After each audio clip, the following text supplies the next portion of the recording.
Wagombeaji katika chaguzi ndogo zijazo wako mbioni kujizolea umaarufu miongoni mwa wapigaji kura ambao wataweka kwenye ratili tarehe 23 mwezi Mei. Na kadri siku zinavyosogea ndivyo wanasiasa wanavyozidi kupakana tope kuhusu ni nani anayestahili na ni nani asiyestahili.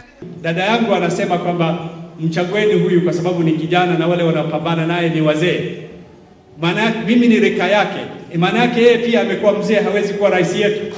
Tumeingia kwa nyumba or the home of Brian Weke kuongea na watu wake, nyanya yake, his aunts, his siblings na pia watu wa hii mtaa, na ndio hao unaona tukiwa nao na tunaendelea kuongea nao.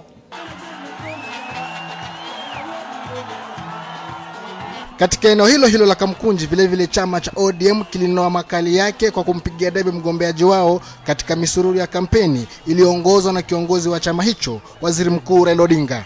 Tumeona timu hii, wengine wako Ikolomani, wengine wako Ikolomani, wengine wako hapa.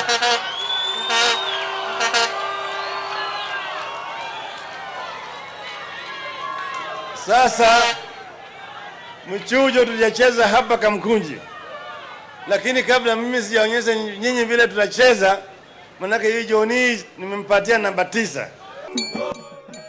Aidha, katika eneo bunge la Ikolomani chini ya uongozi wa naibu waziri mkuu Musalia Mudavadi, chama cha ODM kinampigia debe mgombeaji wao Bernard Shinali kuibuka na ushindi katika kinyang'anyiro hicho.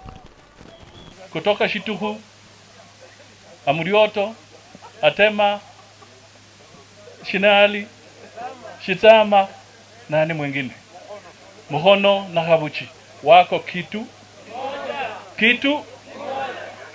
Kwa hivyo kweli atatoboa wakati huu? Ataweza?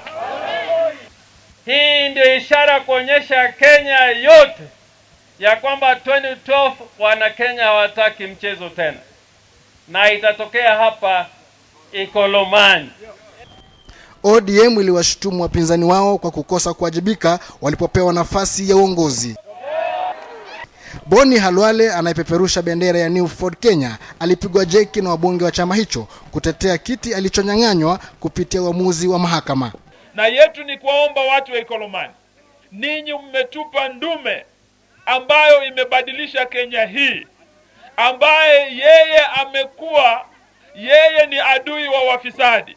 Mtu asikuje kumwambia ya kwamba ati kwa sababu sasa tuko na by election hapa Ikolomani ati ametuletea barabara.